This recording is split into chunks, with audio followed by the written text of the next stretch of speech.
এনসিপির দক্ষিণাঞ্চলের মুখ্য সংগঠক হাসনাত আব্দুল্লাহ তিনি ওসমান হাদির এই ঘটনাকে কেন্দ্র করে তিনি কিছু বক্তৃতা দিয়েছেন। সেখানে ভারতকে নিয়ে কিছু মন্তব্য করেছেন, যার প্রেক্ষিতে আসলে কূটনৈতিক একটা উত্তেজনা তৈরি হয়েছে দু দেশের মধ্যে, এবং সেটার আবার কড়া প্রতিক্রিয়া জানিয়েছে ভারতের পক্ষ থেকে। হাসনাত আব্দুল্লাহ যেটি বলেছেন সেটি যদি একটু আমি বলি, সেটি বলেছেন যে ভারত যদি বাংলাদেশের সার্বভৌমত্ব, ভোটাধিকার এবং মানবাধিকারকে সম্মান না করে, তাহলে বাংলাদেশ ভারত বিরোধী শক্তি এবং বিচ্ছিন্নতাবাদী গোষ্ঠীগুলোকে আশ্রয় দিতে পারে। সেটি বলেছেন তিনি চিকেন নেকের প্রসঙ্গটি, সেভেন সিস্টারের সেই প্রসঙ্গ নিয়ে তিনি কথা বলেছেন। এবং আসামের মুখ্যমন্ত্রী হিমন্ত বিশ্ব শর্মা তিনি আবার সেটির উত্তর দিয়েছেন। তিনি বলেছেন যে বাংলাদেশের সঙ্গে ভারতের উত্তর পূর্বাঞ্চলকে একীভূত করা বা আলাদা করার ধারণা সম্পূর্ণ দায়িত্বজ্ঞানহীন এবং বিপজ্জনক। গত এক বছরে বারবার এমন বক্তব্য আসছে যে ভারতের উত্তর পূর্বাঞ্চলকে বিচ্ছিন্ন করে বাংলাদেশে যুক্ত করা উচিত। তিনি হুঁশিয়ারি দিয়ে বলেছেন যে ভারত একটি বড় দেশ, একটি পরমাণু শক্তিধর রাষ্ট্র, বিশ্বের চতুর্থ বৃহত্তম অর্থনীতি। বাংলাদেশ কিভাবে এমন কথা ভাবতে পারে? এ ধরনের শত্রুতামূলক আচরণ চলতে থাকলে ভারত চুপ থাকবে না, প্রয়োজনে শিক্ষা দিতে হতে পারে। অভিযোগ কি হুমকিতে পরিণত হয়ে যাচ্ছে? আমি প্রথমে একটা কথা বলি, আসামের মুখ্যমন্ত্রী যে কথাটা বলেছেন যে বাংলাদেশ কিভাবে এই ধরনের হুমকি দেন, হাসনাত আব্দুল্লাহ বাংলাদেশকে রিপ্রেজেন্ট করেন না।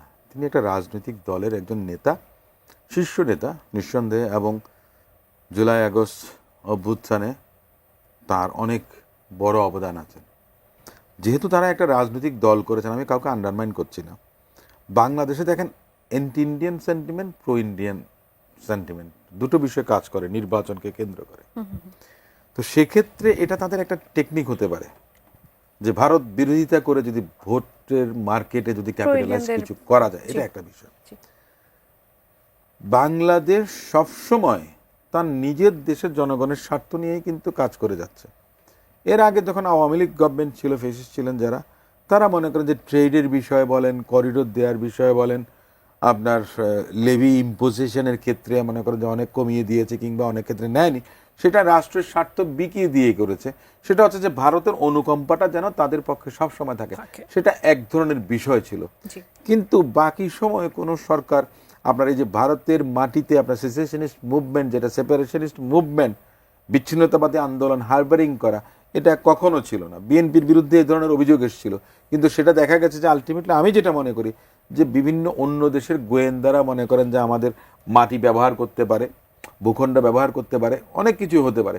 ভারতেরও আপনার ট্রেন লাইন তো আমাদের এই ভূখণ্ডের মধ্যে দিয়ে গেছে, কি গেছে আমরা কি জানি? আমরা তো জানি। আওয়ামী লীগ যখন 96 থেকে 2001 সাল পর্যন্ত ছিলেন, এ ধরনের আপনার প্রমাণ তাদের কাছেও আছে, ভারতের কাছেও আছে। অস্ত্র মনে করেন যে ভারতে গেছে, কিন্তু তারপরও সক্ষতা অনেক বেশি ছিল, ভাসুরের নাম মুখে নিতে নাই, এ ধরনের একটা অবস্থা ছিল। আমি যে জিনিসটা মনে করি যে এইটা আমাদের রাষ্ট্র হিসেবে একটা শিষ্টতা থাকে, বাংলাদেশ কখনো সেই শিষ্টাচার লঙ্ঘন করেনি। হ্যাঁ, বাংলাদেশের জনগণরা রায় দেবে মনে করেন যে আগামীতে, সেটা ভিন্ন বিষয়। কিন্তু তাতে এসে এই ভারতের পক্ষ বা ভারত বিরোধিতা করে কেউ যদি আপনার সুবিধা নেওয়ার চেষ্টা করেন এবং প্রতিবেশী রাষ্ট্রের সঙ্গে সম্পর্কের অবনতি ঘটানোর কোনো এই করেন, আমার মনে হয় না এটা কাঙ্ক্ষিত।